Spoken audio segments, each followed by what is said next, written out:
आज देशभर धुळवडीचा आनंद साजरा होतोय। महाराष्ट्रामध्ये ठिकठिकाणी हा आनंद आपल्याला दिसत आहे। महाराष्ट्राचे वरिष्ठ नेते महसूल मंत्री चंद्रशेखर बावनकुळे यांच्या घरी आपण बघू शकतो धुलीवंदन साजरं होत आहे। सर काय सांगणार, कशा शुभेच्छा देणार?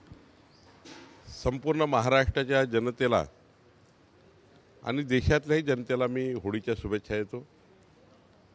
ही होळी फार आनंदाची आहे, आपापसातले संबंध मधुर करण्याची आहे। महाराष्ट्रातल्या सर्वपक्षीय सर्व समाजातील सर्व धर्मातील जनतेने आज होळीच्या दिवशी आपल्या मनातल्या सर्व कटुता दूर करून विकसित महाराष्ट्राच्या विकासाकरता आपण सर्व एक होऊया, एकत्र या महाराष्ट्राला पुढे नेऊया आणि ही जी महाराष्ट्राची सांस्कृतिक परंपरा आहे ही जपूया। होळी एवढ्याकरता असतं की मनातले जे काही आपले वर्षभरातले जे काही झालेले थोडंसंही मनातील काही मतभेद झाले तर मतभेद दूर करून मनभेद दूर करून पुढचा काळ पुढचं वर्ष हे चांगला आनंदाने साजरा करण्याचा हा दिवस आहे।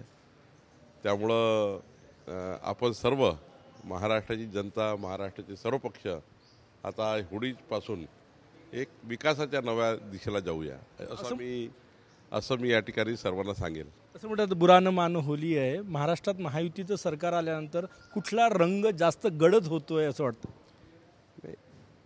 या महाराष्ट्राचा नेहमीच रंगा भगवा राहिलेला आहे।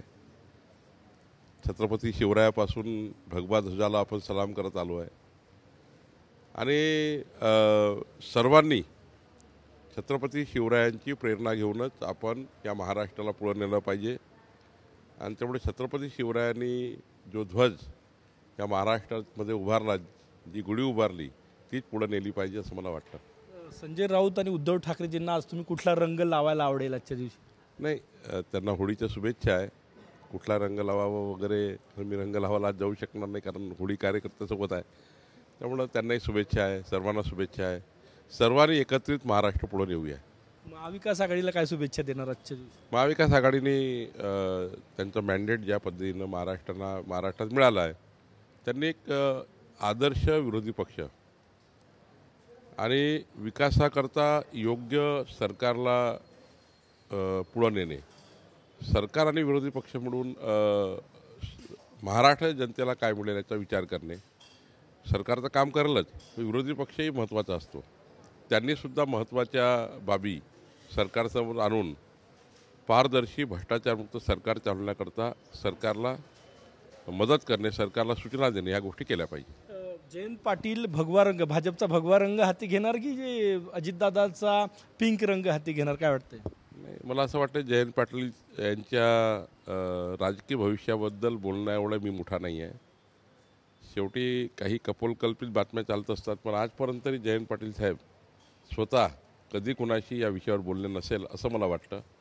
माझ्याशी कधी त्यांच्या अनेक चर्चा झाल्या पण पॉलिटिकल चर्चा कधी झाली नाही आणि मला वाटतं त्यांचं एक वेगळं नेतृत्व आहे, ते त्यांना वेगळा विचार ते करू शकतात। पण मला असं वाटतं आज तरी जयंत पाटील साहेब यांच्याबद्दलच्या सर्व अफवा दिसतात। कार्यकर्त्यांसोबत तुम्ही कशी होळी साजरी करता? आज दिवसभर 1000, 1500, 2000 कार्यकर्ते, जोपर्यंत शेवटचा कार्यकर्ता माझ्याकडनं जात नाही तोपर्यंत मी कार्यकर्त्यामध्ये असतो आणि मग शेवटी एक दीड तास कुटुंबाला देतो आणि होळीचा हा सण साजरा होतो। नक्कीच बुरा न मानो होली है असं म्हणत आपण बघू शकतो महाराष्ट्राचे पालकमंत्री चंद्रशेखर बावनकुळे या ठिकाणी रंगात न्हाऊन निघालेले आहे, रंग उत्सव साजरा करतात। कॅमेरामॅन सचिन सयामसह गजानन माटे, युनाइन मराठी, नागपूर।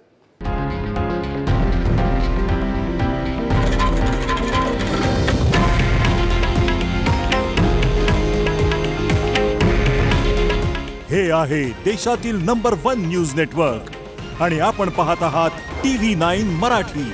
काळजी तुमची, हित महाराष्ट्राचं।